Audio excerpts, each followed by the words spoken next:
10:9-13 Roma 10:9-13 Jika kamu mengaku dengan mulutmu bahwa Yesus adalah Tuhan dan percaya dalam hatimu bahwa Allah telah membangkitkan Dia dari antara orang mati, kamu akan diselamatkan. Karena dengan hati orang percaya kepada kebenaran, dan dengan mulut orang mengaku kepada keselamatan. Seperti yang dikatakan kitab suci, siapapun yang percaya kepadanya tidak akan pernah dipermalukan. Tidak ada perbedaan antara orang Yahudi dan orang bukan Yahudi, karena Tuhan yang sama adalah Tuhan atas semua dan dengan kaya memberkati semua orang yang memanggilnya, karena setiap orang yang memanggil nama Tuhan akan diselamatkan. Roma 10:9-13 Komentar tentang Perjanjian Baru dan Deklarasi Kutipan Perjanjian Baru tentang Yesus Ibrani pukul 1:10 Ia juga berkata tentang Yesus, pada mulanya, ya Tuhan, Engkau yang mendirikan bumi, dan langit adalah buatan tangan mu.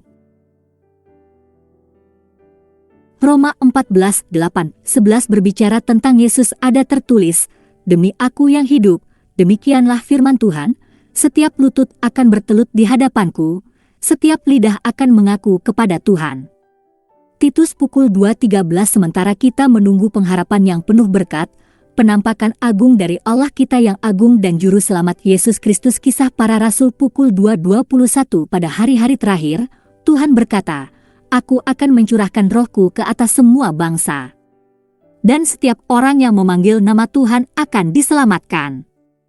Kisah Para Rasul pukul 2:36 Oleh karena itu, seluruh Israel yakin akan hal ini, Yesus ini, yang kamu salibkan, Allah telah menjadikan Tuhan dan Kristus.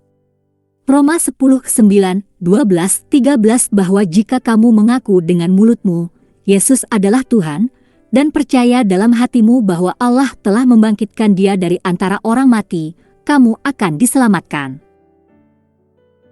Karena tidak ada perbedaan antara orang Yahudi dan orang bukan Yahudi, Tuhan yang sama adalah Tuhan atas semua dan dengan limpahnya memberkati semua orang yang memanggilnya, karena setiap orang yang memanggil nama Tuhan akan diselamatkan. 2 Tesalonika 2:1-2 Mengenai kedatangan Tuhan kita Yesus Kristus dan pertemuan kita dengan Dia, kami mohon, saudara-saudara, jangan mudah terganggu atau terkejut oleh nubuat, laporan, atau surat apapun yang diduga berasal dari kami, yang mengatakan bahwa hari Tuhan telah tiba. Kisah Para Rasul pukul 2:25 Daud berkata tentang Dia Yesus, Aku selalu melihat Tuhan di hadapanku. Karena Dia ada di sebelah kananku, aku tidak akan goyah. Yul 2:27-32 Maka kamu akan mengetahui bahwa aku di Israel, bahwa akulah Tuhan, Allahmu, dan tidak ada yang lain, tidak akan pernah lagi bangsaku dipermalukan. Dan sesudah itu aku akan mencurahkan rohku ke atas semua bangsa. Dan setiap orang yang memanggil nama Tuhan akan diselamatkan, karena di Gunung Sion dan di Yerusalem akan ada pembebasan, seperti yang Tuhan katakan, di antara orang-orang yang selamat yang akan Tuhan panggil. Mazmur 16:1-2-8 Peliharalah aku, ya Allah, karena aku berlindung pada mu.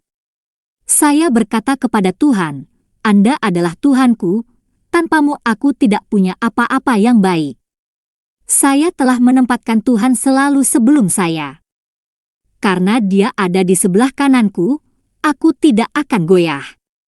Mengutip ayat-ayat Alkitab, disarikan dari Perjanjian Lama Mazmur 102:24-25 Lalu aku berkata, Jangan ambil aku, ya Tuhanku, di tengah hari-hariku, tahun-tahunnya melewati semua generasi.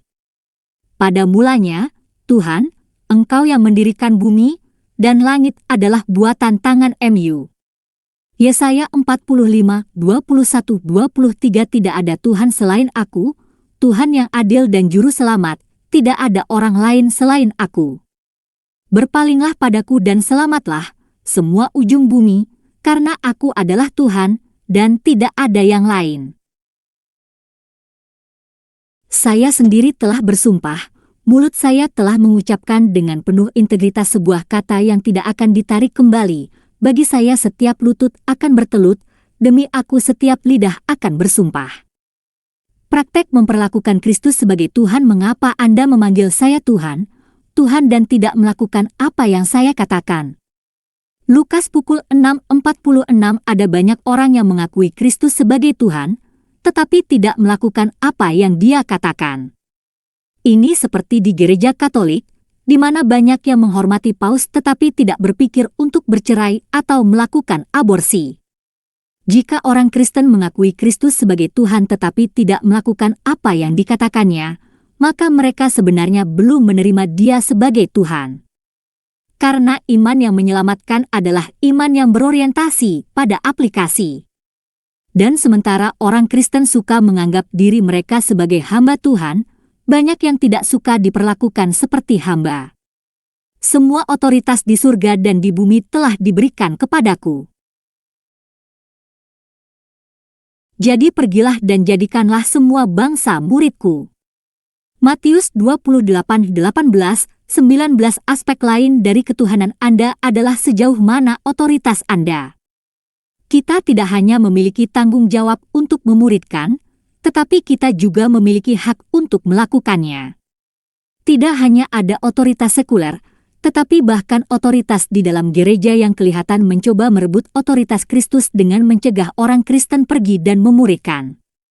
Mereka yang menganggap diri mereka berwenang melangkah keluar dari wilayah kekuasaan mereka yang sah ketika mereka menghalangi orang Kristen untuk memenuhi perintah-perintah Kristus. Para rasul menghadapi situasi seperti itu dalam Kisah Para Rasul 5:28-29. Dengan otoritas agama kami telah memberi Anda perintah tegas untuk tidak mengajar dalam nama ini, katanya. Namun Anda telah memenuhi Yerusalem dengan ajaran Anda dan bertekad untuk membuat kami bersalah atas darah orang ini. Petrus dan para rasul lainnya menjawab, kita harus lebih taat kepada Allah daripada manusia.